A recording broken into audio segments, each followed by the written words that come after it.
air sign, kumusta kayo guys? Tignan natin air sign, gabay kapalaran mo ngayon. Okay, gabay kapalaran po ni air sign.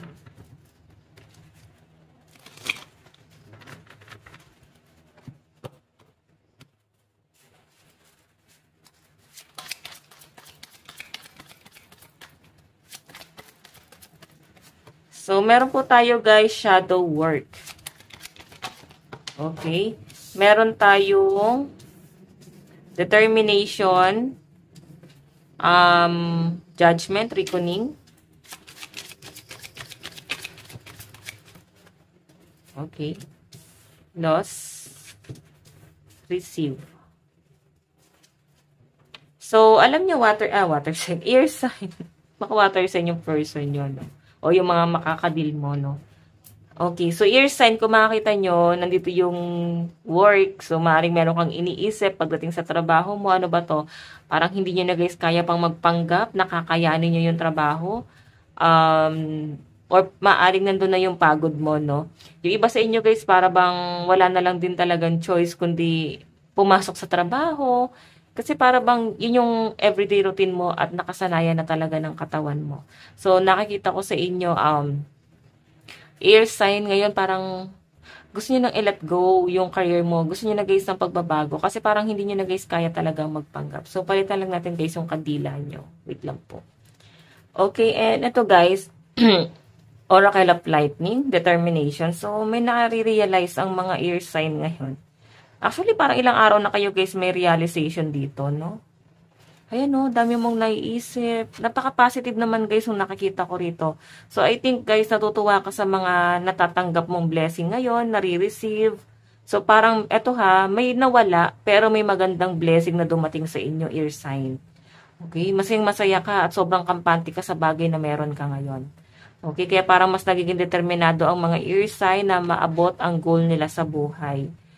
Okay, and ayun nga, may nalulungkot din kayo guys at the same time kasi parang yun nga, kung ano man yung nawala sa buhay nyo, parang biglaan din kasi and nandun kayo sa point na parang ayaw nyo pa naman din talaga guys tanggapin sa sarili nyo na wala na yun, pero nandito na eh. Pero yun nga guys, kung ano man yung nawala sa inyo, para bang open-minded ka na i-let go yung bagay na yan. Okay, wala na rin pakailamang mga ear signs sa kung ano man ang sasabihin sa inyo ng mga tao. Ito, titignan pa natin. Nasa ba yung card? Ito po. Baka meron kayo guys nare-receive. Ano ba to? Bumibili ba kayo ng bagong gamit sa bahay? Nagpupundar ang mga ear sign or pwedeng nag-iipon. May pinag-iipunan. Napaka-positive naman ito guys eh. Huwag kayo mag-alala. Okay, tignan pa natin ear sign. Meron tayong Two of Pentacles. So, ayan guys, so, tignan nyo ha, tugma talaga siya. Kasi yung shadow work, parang nahihirapan na kayo sa trabaho nyo. So, may iba dito guys na parang gusto na talagang mag-resign. Kaya parang nag-iisip na kayo guys ng bagong plano. Or pwedeng mag-change ng career, pwedeng mag-business na lang. Kasi nakakita nyo sa trabaho nyo parang hindi worth it. Yung sinasahod nyo guys, Two of Pentacles, so parang binabudget mo pa. Or talagang hindi nyo pa guys talaga mabudget. Kumbaga, pagdating pa lang ng sahod, ubos na agad guys yung pera. Okay? So, tignan pa natin guys. Ay, sorry guys, nagagalaw ako. Sorry po. Tignan pa natin guys.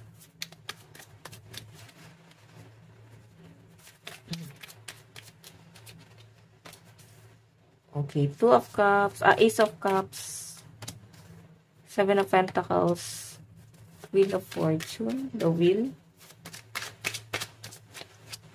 Meron tayong Eight of Cups. Ayan, so, ayan, yung anak ko guys, inuubo. Usa sakit ngayon guys. Ingat po tayong ngayon, sa panahon ngayon, pabago-bago ang panahon. Okay, so, determination, Ace of Cups, diba?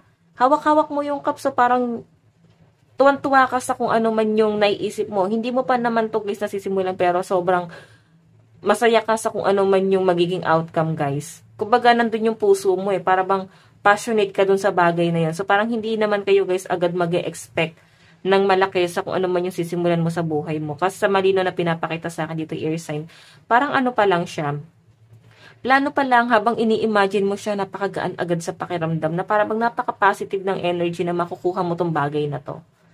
Okay? So, ipagpatuloy mo lang yan guys kasi mamamanifest mo yan na makukuha mo yung bagay na yan. So, meron tayo guys, Judgment, Reckoning, Seven of Pentacles. Ayan no. So, kagaya ng sabi ko, balik tayo dito na para bang hindi kayo guys nag-expect ng malaki sa kung ano man guys yung magiging outcome ng mga bagay na sisimulan mo. Kasi nandun ka sa point na talagang para kang nagpopondo. Okay, hindi pa siya guys ganun kikita. Okay, Wheel of Fortune, moving forward yung iba sa inyo. Kung may nawala sa inyo guys, para bang may pagbabago talaga or malaking pagbabago nangyayari sa inyo. So, para bang open-minded ang mga ear sign na may mawala man, okay lang. Or pwede ikaw to guys, umiiwas ka ba sa ibang tao ngayon kasi parang mas pinipili nyo yung peace of mind mo. Okay, so ayan guys, 8 of Cups, meron ka nga guys tinatalikuran dito. So yung iba sa inyo guys, baka meron kayo ino-order online. So parang pag na-receive nyo guys, may mga nadidisappoint din kayo kasi parang hindi siya guys actual. Hindi siya yung talagang ine-expect nyo. Malayo siya guys sa picture, parang ganun. Okay, may mga disappointment lang kayo dito guys. Or pwedeng, ano ba to, para kayo guys, nagka-canvas. Yun lang nasasaga po dito. May kina-canvas ba kayo dito? Kasi parang ayan, may mga tinatalikuran kayo or may mga inaasikaso ang mga ear sign. So, para bang ang dami nyo guys ipaprocess. Okay, so air sign. Napakaganda naman po nung nakikita ko dito. Sabi nga nila, no, pag may nawala, may magandang mangyayari or mas maganda yung paparating. So, kung naman yung nawala sa inyo guys, mas maganda po yung papalit. At hindi siya guys mabagal ha. Nakikita ko parang ang bilis ng blessing na paparating sa inyo guys. Ayan. So, kung tinatanong naman po ng mga ear sign, pagdating sa love life nila, yan, meron kang nile-let go. Hindi ka ganun guys totally nakapokus sa relationship nyo ng person mo. Kasi talagang po, kay focus ka sa goal mo. Okay? Hindi kayo para bang na-obsess. Kasi totoo naman guys, kailangan nalilibang lang talaga parehas kayo. Kasi pag yung isa lang yung nagtatrabaho, para bang mas nakakasira ng relasyon. Pag walang ibang source of income yung isa. So, I think guys, parehas naman kayong kumikita ng person mo. Tignan pa natin guys ang advice. Meron po tayong be proud of yourself. Diba? Ngayon pa lang guys, i-congratulate mo na yung sarili mo sa kung ano man yung na-achieve mo sa buhay mo. Okay, tignan pa natin advice. Meron po tayong message. Synchronicity, memory, mind, and healing. Diba? Ibig sabihin, malinaw na malinaw ang pinapakita sa atin ear sign, nag-heal ka na. Sobrang gaan na sa pakiramdam ng mga bagay na nakukuha mo ngayon, na-achieve mo ngayon sa buhay mo. Kasi eto guys, sa pinapakita sa akin, nag-heal ka eh. Totally healed ka na. Okay? So, ear sign, lucky number mo is 2737. 2737. Ito lang po ang inyong reading. Maraming salamat po. Bye-bye.